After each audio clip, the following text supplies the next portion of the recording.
Hello, everyone, and welcome back to Politics Now. We're talking about modern politics in modern America.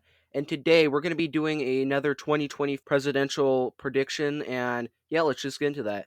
So, we're going to be going off of the basis that Trump is the Republican candidate and Biden is the Democrat candidate because Trump, he's leading in the polls. He's pretty much guaranteed to win at this rate. Biden, he really has no competition and he basically is flatlining at around 60%, 50%.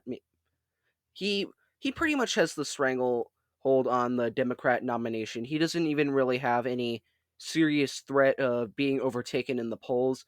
And if he is overtaken by say like RFK, they're just going to rig it for Biden. Biden pretty much has the Democrat nomination in the bag. So does Trump. Trump might have a little bit more competition, but at this rate, his main opponent is sitting at 13%. So I think he'll be fine. So we have all the safe states and all the likely states. We got also North Carolina. North Carolina is probably going to go red, not by South Carolina margins or Florida or Texas margins, but it still is likely to go red. So we got the all the states that are probably going to stay the same from 2020 and even 2016. We got all of those out of the way, and now we're going to focus on the swing states, and we're going to go from the Midwest to Georgia, and then finally finish off with the West Coast Sunbelt area. So yeah, let's get into that. So we have Wisconsin first, and Wisconsin, I think I'm probably going to put it in a Republican column because Wisconsin, it's moving far more to the right than a lot of these other swing states like Pennsylvania. That's pretty much a coin flip. Michigan, uh, if you don't include third parties, it leans more Democrat and is probably the most Democrat out of all these swing states. Georgia might be the exception, but out of all of them, Michigan is definitely the more consistently Democrat friendly. It's more so what Iowa kind of was in the Obama era, where it votes Democrat and is the most Democrat friendly swing state there, but still, it it's still up for grabs. And once we get into that, we're gonna focus on Wisconsin right now. So Wisconsin, when you look at 2020, it even when that was a more Democrat wave here, and there was a lot of Democrat gains that year, they narrowed down the Senate, they narrowed down the House, and they won the presidency by winning all of the swing states. Even accounting for that, Biden only won it by under a point. It was very, very close. And a lot of the more Republican, Trump friendly counties, they didn't have nearly enough turnout to win the state for Trump. They did not have a lot of turnout. And a lot of these bigger areas, more blue friendly areas like Madison, Milwaukee, even the suburbs of Milwaukee are pretty Republican and conservative, and they they came out in massive numbers for Trump in 2016, but in 2020 not by much. So you have all these conditions going for you, and that's true for a lot of these states where Trump just didn't pull out his base. He didn't have them turn out, and because of that, he lost the election and lost a bunch of these states. But even with accounting for that, he only got it within less than a point. That is pretty unimpressive because if you can only get it within less than a point where all of the factors are against Trump, all of them are against Trump, and he doesn't get high turnout, and his popularity rating is in the toilet, and a lot of people are motivated to vote against him, and a lot of his own voters aren't motivated to vote for him. So you have all these conditions, and Biden can only win it by less than a point. That shows that he really doesn't have a lot of advantages compared to Trump. And it is pretty well known that Trump, he has that white working class Midwestern sort of base. He has that under his belt, and he can use that anytime that he wants, and he can weaponize that to win a lot of Midwestern states, and especially states like Michigan, Wisconsin. There's a reason why he won them in 2016, and it's because he has that base. He has that base in spades, and he is most likely going to pull it out because a lot of Republican voters who like Trump, they are going to show up for 2024. Some of them may have skipped out 2020, but a lot of them feel a lot more motivated to go out and vote, especially since Biden is now in office and they've seen what not voting for Trump has done and what Biden would do if he got a second term. So they definitely feel a lot more motivated. And Biden voters, they feel a lot less motivated to vote for Biden. You have a couple moderate Democrats. There's not as many as there used to be, but there's still they still are like maybe a couple of percentage points, but they still do exist. They do not like Biden. And independent voters, which are really what you want to appeal to, because in a lot of these swing states, they are the people that you need to appeal to actually win. They also don't like Biden. And in a lot more Republican friendly swing states like Wisconsin, Nevada, maybe even Pennsylvania, in those more Republican friendly states, you need to appeal to them. You need to get those people out to vote, and you need to get your own base out to vote. And it really seems like Biden isn't doing that at all. And he really can't do that anymore because he's been in office and people have seen exactly what he will do if he is in office. And a lot of people don't like that. So, Wisconsin probably going to go Republican, and it's still going to be a tough fight, but it's probably going to be Trump +1 or +2, and Biden is probably going to lose. So, next you got Wisconsin. Now, Wisconsin, as I mentioned before, very Democrat friendly swing state. It is likely that it would vote for Biden if you took out all of the extra parties, all of the other candidates. It would still be a tough fight, but still, it would vote for Biden by around a point, where it voted for Biden in 2020 by around 3 points, but still, it will be a tough fight to win Michigan. But recently, polling has come out where it shows that if you account for a lot of these third party candidates, Biden actually loses in the state, and Trump has a pretty sizable lead considering that it's a Democrat friendly swing state. He has a fairly good lead, and Trump has already proved that he can win Michigan, that he has the chops to actually win in Michigan and win by a decent majority considering that it's a Democrat friendly swing state. And if the Green Party picks their more popular candidate, where he is definitely more likely to win. If Colonel West runs with the Green Party and No Labels, all these other parties, if they run where they have much more Democrat friendly, appealing policies and talking points, they are definitely going to steal some votes from Biden. And if you factor that in, Trump actually is beating Biden by 2%, where he has 43%, Biden has 41, and Colonel West with the Green Party, he has 4%. So, given the fact that Colonel West is likely to run as the with the Green Party, and you have the no labels that are also going to be spoilers, it is going to be a very tough fight. If this was Republicans and Democrats alone, if there were no third parties, or the Green Party didn't have a very appealing candidate, and maybe the Libertarians pull out a pretty appealing candidate, which, looking at the Libertarian lineup, it's not looking too good for them. They're not going to be a massive spoiler like how they were in Georgia during the runoff election. Yeah, it it might go Republican. I'm I'm sort of split on it.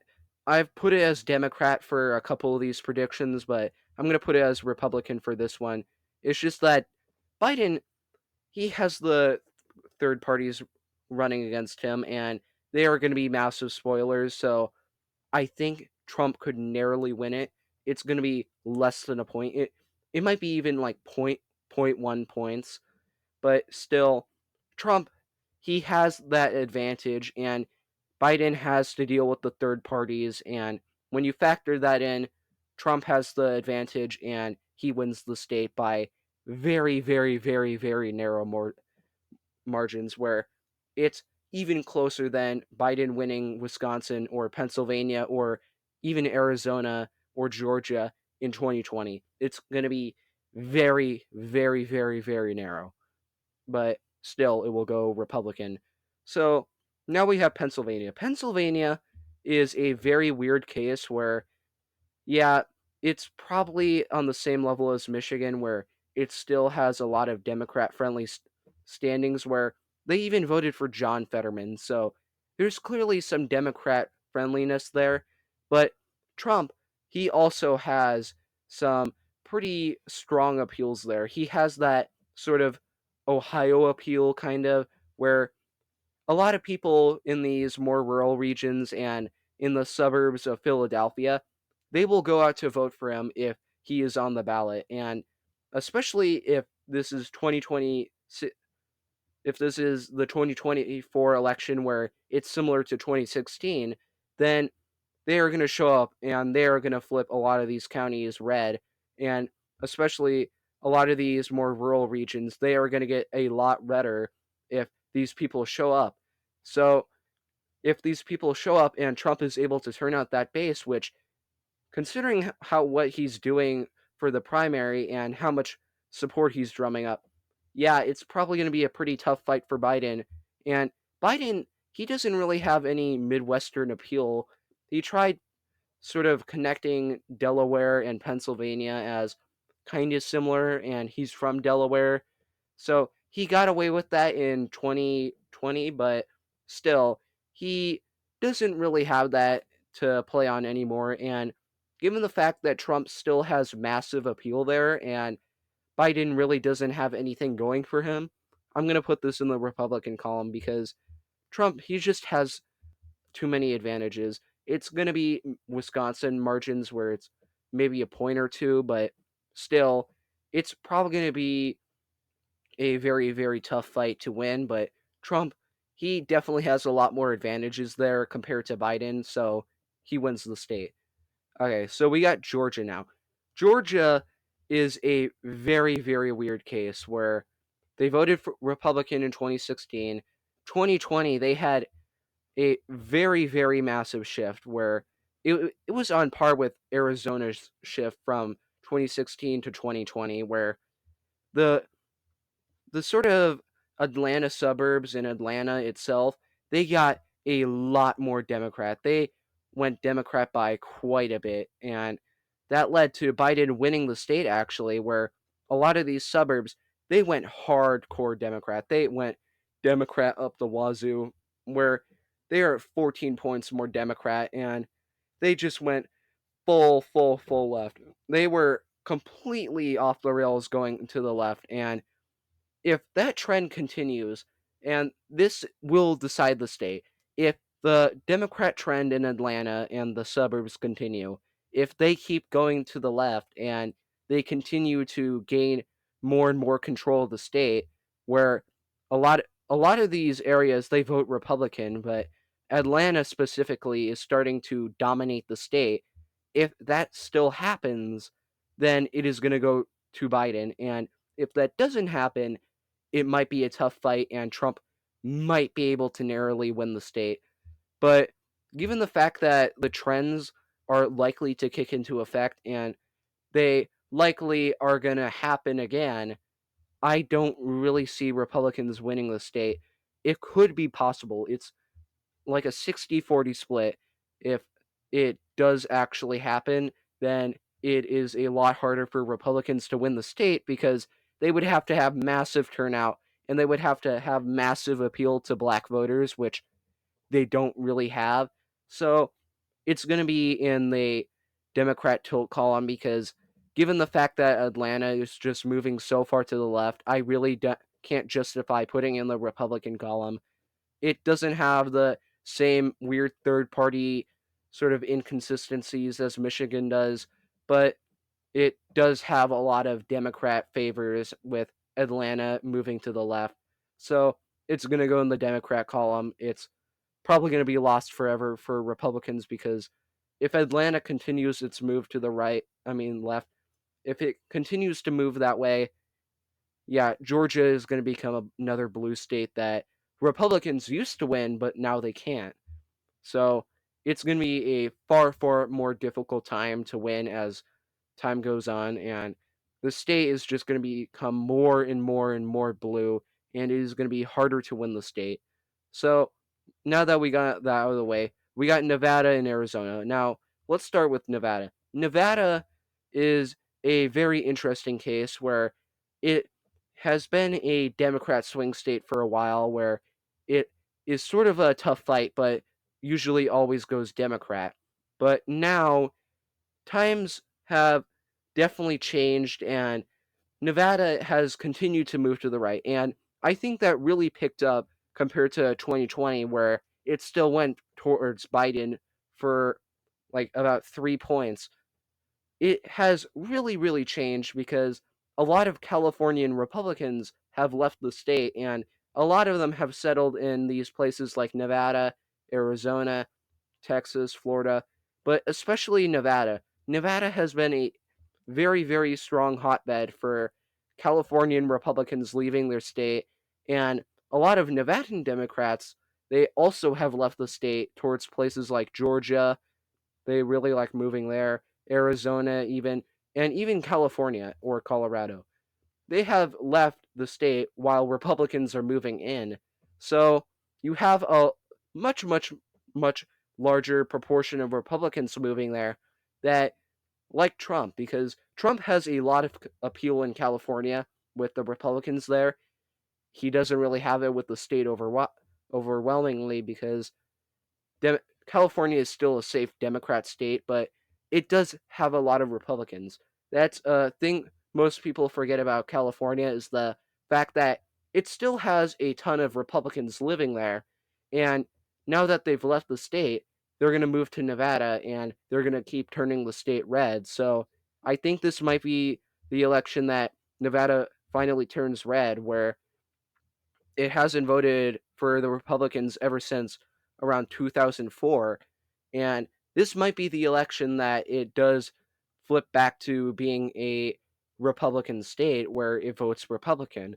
And just given the trends there, kind of like how Georgia is moving to the left, Nevada is moving to the right. And given that it's likely going to be a Republican state, it's still going to be a tough fight winning it. And it's still going to be within very, very narrow margins. But given the trends, Nevada is likely to vote Republican, just given the fact that the California Republicans are moving there and a lot of other Republicans are moving there, and the Nevada Democrats are moving out. It's probably going to go Republican. And finally, we have Arizona. Now, Arizona, it's it's a pretty sad story to see, where in 2016 it was a fairly likely Republican state where it still voted Republican, and it was more so like a red Virginia, or the modern equivalent is sort of like Texas, where it votes red, but it still has some some shift, where it still has the effect of being sandwiched between two walls of Democrat dominance, where it still can can vote Democrat, but it still has that Republican stake in it. And that changed in 2020, where it voted for Joe Biden, and has continued since then, where it is now a swing state that leans Democrat, kind of like Michigan. And unlike Michigan, it has nothing going for it for Republicans. And Arizona, the Republican Party there is pretty incompetent, and they are very, very bad at actually running an effective campaign, and they don't have the third party spoilers to save Republicans there. So, given that fact, I think it might go Democrat. And just given the trends there, and given the fact that a lot of Californian Democrats who are also fleeing the state are moving to Arizona, it's just going to be a complete shit show there. And it's going to be narrow margins still, but yeah, Democrats, they are likely to win the state, and Republicans are likely to lose the state by maybe 1 or 2 points, maybe even less than a point. It might be that like 2020, where they lose it by less than a point. So that is the final prediction, 285 to 253. And I just want to quickly mention about the popular vote. So, popular vote is probably going to be the biggest battle outside of outside of the electoral college, and the general election popular vote has been something that Democrats have won ever since 2004. They have won it in 2008, 2012, 2016, 2020, and now looking at polling, it is going to be a very tough fight for Democrats to maintain hold over the popular vote because Trump is doing the impossible and is doing well in the polls, where he never does well in the polls. He never did well in 2016. He never did well in the polls in 2020.